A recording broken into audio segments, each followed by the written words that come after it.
পৃথিবীর অধিকাংশ মানুষই একই রকমভাবে বাঁচে, একই রুটিনে, একই স্বপ্ন, একই গন্তব্য।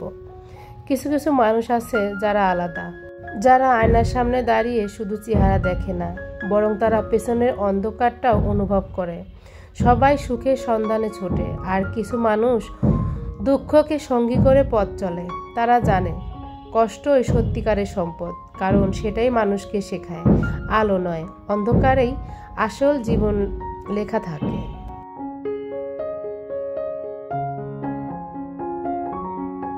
হ্যালো এভরিওয়ান, আসসালামু আলাইকুম। আমি শারমিন চলে এলাম আপনাদের মাঝে আরেকটি নতুন ব্লগ শেয়ার করার জন্য। যে যেখান থেকে বসে আমার এই ব্লগ ভিডিওটি দেখছেন, সবাই আল্লাহ পাকের অশেষ রহমতে অনেক বেশি ভালো আছেন, সুস্থ আছেন। আলহামদুলিল্লাহ, আমিও আমার পরিবার নিয়ে বেশ ভালো আছি, সুস্থ আছি। আর এই তো ওভেনটা ক্লিন করে নেব। এর জন্য এখানে কিছু পানি নিয়ে তো এর মধ্যে দিয়ে দিলাম হচ্ছে 2 চা চামচের মতো ভিনেগার, আর হচ্ছে একটা লেবুর কয়েকটা টুকরা কেটে এখন ওভেনে দিয়ে দিচ্ছি। তো 3 মিনিট ওভেনটা চালু করে রাখবো। তো চালু করে রাখলে দেখা যাবে যে ওভেনের যে ময়লাগুলো লেগে থাকে, মানে খাবারের তেল চিটচিটে ভাবটা, এই গরম পানি ভিনেগারের কারণে ওই মানে তেল চিটচিটে জায়গাগুলো নরম হয়ে যাবে আর ক্লিন করতেও সুবিধা হবে। তো ভিনেগার দেওয়ার কারণে হচ্ছে যে বাজে একটা গন্ধ থাকে ওই ওভেনের মধ্যে, সেটাও চলে যাবে। তো কিছু সময় রেখেছি, তারপরে একটু ঠান্ডা যখন হয়ে গেছে তখন আর কি বাটিটা বের করে নিয়েছি। হাতে ওভেনের যে গ্লাভসটা ছিল সেটা পরে নিলাম, আর এখন এই যে প্লেটটা আর রিংটা উঠিয়ে নেব।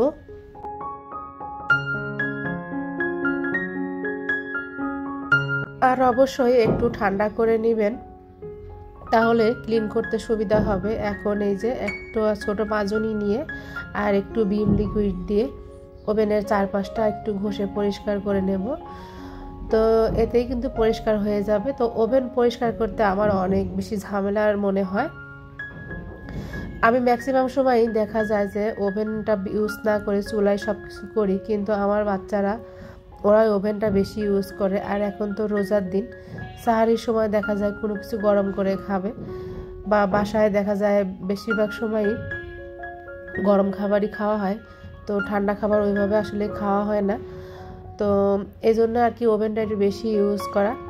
তো ওভেন ক্লিন করতে গেলে কিন্তু আমার খুব বেশি বিরক্ত লাগে, এই জন্য আমি ওভেনটা বেশি একটা ব্যবহার করি না। তারপরও যেহেতু বাচ্চারা ব্যবহার করে, তো এই জন্য আর কি ক্লিন করে রাখি। আর যেহেতু ওভেনটা এই রোজা মাসে অনেকদিন ব্যবহার করা হয়েছে, তো এই জন্য আসলে ক্লিন করা। আর আপনাদের ভাইয়া তো ওভেনের খাবার সে এভাবে আর কি খেতেই চায় না, গরম করা খাবার সে বলে চুলাতেই গরম করে নিয়ে আসো, তার কাছে নাকি ভালো লাগে না। শুধু আজকে নতুন না। তো আমার এই ওভেনটা কিনেছি তো বেশি দিন হয় নাই। তো তার আগেও যখন ওভেন ছিল তখনও সে একই কথা বলতো, ওভেনের গরম করা খাবার নাকি তার কাছে খুব একটা ভালো লাগে না, এই জন্য সে বলে চুলাতেই গরম করে নিয়ে আসো। তো যাই হোক আর কি, এখন যে ওভেনটা ক্লিন করে নিচ্ছি। তো কথা বলতে বলতে আপনাদের কাছে সেই পুরনো রিকোয়েস্টটা আরও একবার করে নিচ্ছি, যারা আমার এই ভিডিওর এই অংশটুকু দেখেছেন একটা লাইক দেননি বা ভুলে গিয়েছেন, প্লিজ আপনারা একটা লাইক দিয়ে ভিডিওটি দেখা কন্টিনিউ করবেন। আর আমার এই ভিডিওর মধ্যে কোনো অংশ যদি আপনাদের কাছে ভালো লেগে থাকে, অবশ্যই আমার চ্যানেলটি সাবস্ক্রাইব করবেন। সাবস্ক্রাইব করার পরে পাশে থাকা যে বেল বাটনটা আছে ওটা অল অপশনটি সিলেক্ট করে রাখবেন, নোটিফিকেশন আকারে চলে যাবে আপনার কাছে। আর আপনি চাইলে যখন ইচ্ছা তখন আমার এই ভিডিওটি দেখে নিতে পারেন। তো আমার এই ওভেনটা নিয়ে কিন্তু অনেক রকম প্রশ্ন আগে এসেছিল, তো আমি কিন্তু সবগুলো প্রশ্নের উত্তর কমেন্টে দিয়ে দিয়েছি। তারপরও মাঝে মাঝে ওভেনটা নিয়ে অনেক প্রশ্ন আসে। তো আমার এই ওভেনটা হচ্ছে স্যামসাংয়ের 28 লিটারের একটা ওভেন, কনভেকশন, এটা কিন্তু সবই হয়। তো 2024-এর মডেল এটা, সরি বোধহয় 23-এর মডেল, আমি ভুল বললাম, 23-এর মডেল এটা। তো আমার পছন্দ ছিল কালো রঙের, তো যাই হোক কালোটা আর পাওয়া যাচ্ছিল না, পরে এই যে অ্যাশ কালারটাই নিলাম। আমার আগে একটা ওভেন ছিল, সেটা আমি আর ইউজ করিনি, পরে আর কি এই ওভেনটা নিয়েছি। ওটার বয়স হয়ে গেছিলো অনেক দিন, তাই ওটা চেঞ্জ করে নতুন এই মডেলটা নিলাম। তো 28 লিটারের এই ওভেনটার প্রাইস হচ্ছে 34,000। এটাতে মোটামুটি সবই হয়, কনভেকশন ওভেন আর কি। তো এই তো ওভেনটা ক্লিন করে উপরে একটু গুছিয়ে নিলাম। তো ওভেনের ঢাকনা যেহেতু আছে, তারপর আমার বাচ্চারা দেখা যায় যে ঢাকনা ছাড়াই খাবারটা ওভেনের মধ্যে দেয়, তো এই জন্য আসলে তেল চিটচিটে ভাবটা একটু বেশি হয়। তো ওভেনটা ক্লিন করে ভাবলাম যে পাশে যেহেতু ডিপ ফ্রিজটা আছে সেটাও একটু ক্লিন করে নিই। চারপাশটা বেশ ময়লা ময়লা হয়েছে, তো এখন এই যে ক্লিন করে নিচ্ছি।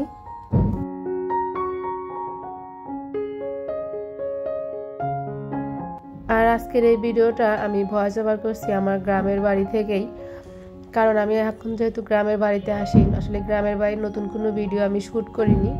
তো বাসায় যে ভিডিওগুলো শ্যুট করেছিলাম সেটা আপনাদের সঙ্গে শেয়ার করছি। চারপাশে বেশ একটু আওয়াজও হচ্ছে, তো ওই বিষয়গুলো ইগনোর করবেন।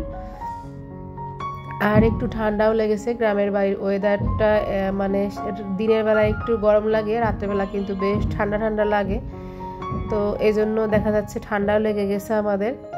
তো যাই হোক, হয়তো ঢাকায় ফিরে পরবর্তী ব্লগগুলো পর্যায়ক্রমে আসলে শেয়ার করব। তো এখন এই যে টুকিটাকি ঘরের কাজকর্মগুলো গুছিয়ে এখন চলে এসেছি কিচেনে। বেলা কিন্তু এখন 1টা বেজে গেছে, তো ভাবলাম যে ডালটা বসিয়ে দিয়ে যাই। আজকে একটু ঘন ডাল রান্না করব। তো এখানে যে পেঁয়াজ, কাঁচামরিচ, লবণ দিয়ে দিলাম, একটু আদা রসুন বাটাও দেব, সব মশলা আর কি দিয়ে ডালটা হাতে মেখে বসিয়ে দেব। তো তারপরে আর কি একটু ধনেপাতা দিয়ে নামিয়ে নেব। তো খুবই সিম্পল ভাবে ডালটা রান্না করে নিচ্ছি। সবসময় আসলে একরকম ভাবে রান্না করলে ভালো লাগে না। আর গ্রামের বাড়ি এসে মন মানসিকতা যেহেতু সবারই খারাপ, কারো এইভাবে আসলে ভালো নাই, এজন্য আসলে ভিডিও শ্যুট করি না। তো ভাবলাম যে বাসায় থাকতে যে ভিডিওগুলো করেছিলাম সেটাই আপনাদের সঙ্গে শেয়ার করি। তারপর দেখা যাচ্ছে রেগুলার মানে রুটিন মাফিক আমি ভিডিও আপলোড করতে পারছি না, এটার জন্য দেখা যাচ্ছে যে চ্যানেল অনেকটাই ডাউন হয়ে আছে। তারপরও আর কি মাঝে মধ্যে চেষ্টা করছি আপনাদের সঙ্গে আর কি অ্যাক্টিভ থাকার জন্য। তো এক চুলায় কিন্তু অলরেডি ডালটা বসিয়ে দিয়েছিলাম, আর এক চুলায় আমি এই যে এখন চিকেনটা ভেজে নিচ্ছিলাম। আর চিকেনটা আজকে আমি একটু অন্যভাবে আর কি রান্না করবো। এভাবে রান্না করলে কিন্তু চিকেনের টেস্টটা অনেক বেশি ভালো হয়। তো এখানে যে হলুদ, লবণ আর সামান্য মরিচের গুঁড়া দিয়ে চিকেনটা আগে আমি ম্যারিনেট করে নিয়েছিলাম। তারপরে এখন চিকেনটা আর কি ভেজে নিচ্ছি, তারপরে ভুনা করে নেব। আর সঙ্গে হচ্ছে ইফতারির জন্য খিচুড়ি রান্না করব। তো এভাবে আর কি রান্না করে নিয়েছি চিকেনটা, এতে কিন্তু খেতে অনেকটাই টেস্ট হয়েছিল। আর এইখানে এই যে দেখেন ডালটাও কিন্তু রান্না করা হয়ে গেছে, আমি একটু ধনেপাতা দিয়ে তো চুলাটা বন্ধ করে দিয়েছিলাম, ঘন করে রান্না করেছি। আর এখন এই যে চিকেনটা কষিয়ে নেব। তো এটা শুধু কষিয়ে নিয়ে অল্প ঝোল রেখে রান্না করব। আর এই চিকেনটা কিন্তু অনেক বেশি টেস্ট হয়েছিল খেতে। কোনো প্রকার আলু আমি এখানে অ্যাড করিনি। তো আলুটা মূলত খাওয়া হয় বাচ্চাদের জন্য, আপনাদের ভাইয়া আলু কোনো খাবারই আসলে পছন্দ করে না, তো এই জন্য আলুটা দেখা যায় সে খায়ও না। আলু দিলে বলে যে মুরগির টেস্টটা কম হয়। তো যাই হোক, কষিয়ে কিন্তু রান্না করে নিয়েছিলাম, যেহেতু রোজার দিন ওইভাবে আর কোনো কিছু শেয়ার করতে পারিনি। আর এখন কিন্তু এই যে এক চুলায় কিন্তু আমি নরম করে খিচুড়ি রান্না করতেছি, সেটা বসিয়ে দিয়েছি চাল ডাল হাতে মেখে সমস্ত মশলা দিয়ে। আর অপর চুলায় কিন্তু একটু বেগুনি ভেজে নিচ্ছিলাম। আমার সায়ান কিন্তু যেহেতু রোজা থাকে, সে কিন্তু বেগুনি খেতে অনেক বেশি পছন্দ করে, শুধু বলে বেগুনি তৈরি করো, তার কাছে নাকি বেগুনি বেশি ভালো লাগে। আর এইখানে এই যে কিছুটা ডিম চপ বানিয়ে নিয়েছিলাম, সেটাই আর কি ভেজে নিচ্ছি। ডিম চপ আমার বড় ছেলের খুব পছন্দ। তো আসলে বাচ্চারা যেহেতু রোজা থাকে, চেষ্টা করি ওদের পছন্দ মতোই কিছুটা খাবার আসলে তৈরি করে দেওয়ার জন্য। তো এখানে খিচুড়িটা কিন্তু মোটামুটি আমার হয়ে গেছে। তো আমি কিন্তু একটু সরিষার তেল অ্যাড করে দিয়েছিলাম, এত সুন্দর একটা ফ্লেভার আসে সরিষার তেল খিচুড়িতে দিলে। তো আমি কিন্তু খিচুড়ি রান্না করতে গেলে সবসময় সরিষার তেল দিয়ে তারপরে নামাই। তো এভাবে কিন্তু বেশ ভালো লাগে খেতে। আর এই তো অফ ক্যামেরায় কিন্তু সব টেবিলে গুছিয়ে নিয়েছি। তরমুজ কেটেছিলাম, আলু, ডিম চপ, বেগুনি রেডি, খেজুর, এই তো মুরগির মাংস আর খিচুড়ি, নরম খিচুড়ি আর কি। তো এই তো শসা কেটেছিলাম, আর হচ্ছে পাকা আমের জুস তৈরি করেছিলাম। এটা দিয়েই আমরা ইফতারটা সেরে নিয়েছিলাম। আর এখন আপনাদের সঙ্গে শেয়ার করছি শপিং ব্লগ আর কি, কেনাকাটা করেছিলাম আপনাদের ভাইয়ার সাথে গিয়ে। তো এখানে হচ্ছে শ্বশুর আর শাশুড়ি, আমার বাবা মার জন্য কিছু কেনাকাটা করেছি, সঙ্গে কিছু গিফট দেব টুকিটাকি, সেটা কেনাকাটা করেছি। আসলে নিজের তো কিনলে হবে না, বাবা মা শ্বশুর শাশুড়ি যেহেতু বয়স হয়ে গেছে, তাদেরকে আসলে দিতে হবে, বা প্রতি বছরই চেষ্টা করি দেওয়ার জন্য। তো যাই হোক, আপনাদের সঙ্গে একটু শেয়ার করি, এই পাঞ্জাবি দুইটা আপনাদের ভাইয়া বসুন্ধরা গিয়েছিল, ছেলের সাথে বসুন্ধরা থেকে নিয়েছে। তো এই যে ব্রাউন যে কালারটা, ওই কালারটা হচ্ছে আমার আব্বার জন্য, আর এই যে হালকা একটা গ্রিনিশ যে ভাবটা, ওই পাঞ্জাবিটা হচ্ছে আমার শ্বশুরের জন্য। আর এই পাঞ্জাবিটা হচ্ছে গিফট করব, তো এই জন্য হচ্ছে নেওয়া। আর এই যে এই শাড়িটা দেখতে পাচ্ছেন একটু পেস্ট কালার, এটাও কিন্তু গিফট করব, তো গিফটের জন্য আসলে কেনা হয়েছে। তো এই কেনাকাটাগুলো আপনাদের ভাইয়ার সাথে গিয়ে আমি করেছিলাম। তো আর এই যে আমার হাতে যে শাড়িটা দেখতে পাচ্ছেন, এটা কিন্তু আমার মায়ের জন্য। তো আমি সবসময় চেষ্টা করি আমার মা শাশুড়ির একই রকম দেওয়ার জন্য, হয়তো কালার একটু ডিফারেন্স হয়। তো আঁচলের অংশটা কিন্তু আপনাদের দেখিয়ে দিলাম। এই শাড়িটা কিন্তু পুরোপুরি সুতি না, একটু মিক্স আছে আর কি সুতির সাথে।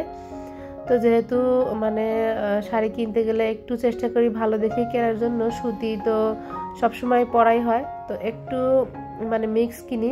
আর এটা কিন্তু আমার শাশুড়ির জন্য। দেখেন দুটো শাড়ি কিন্তু একই রকম, হয়তো কালারটা একটু ডিফারেন্স, একটা একটু গ্রিনিশ ভাব আছে আর একটা একটু অফ হোয়াইট কালার, দেখতেই পাচ্ছেন, বোঝা যাচ্ছে। তো আমি কিন্তু চেষ্টা করি সবসময় দুজনকে একরকমই দেওয়ার জন্য, কারণ কেউ যেন মনে না করে যে একজনেরটা ভালো একজনেরটা একটু খারাপ, ওটা যেন মনে তাদের কখনোই না আসে। তো এই তো আপনাদের সাথে কিন্তু শেয়ার করে ফেললাম। আর এই যে আমার হাতে যে শাড়িটা বের করছি, এটা হচ্ছে গিফট করব। এটাও কিন্তু হালকা কালার, এটা একটু সুতি, বয়স্ক মানুষের দেব, এজন্য হচ্ছে এটা সুতি নিয়েছি। আর এই সবগুলা শাড়ি আমি কিন্তু বেলি রোড থেকেই কিনেছি। আপনাদের ভাইয়া কিন্তু বেলি রোডের শাড়ি বেশি পছন্দ করে, ধানমন্ডি হকার্সেরটা না।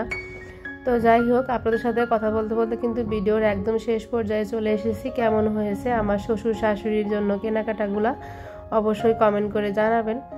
আর আজকে এখান থেকে বিদায় নিচ্ছি, পরবর্তী আরেকটি ব্লগ নিয়ে চলে আসবে আপনাদের সামনে। সেই পর্যন্ত আজকে আল্লাহ হাফেজ।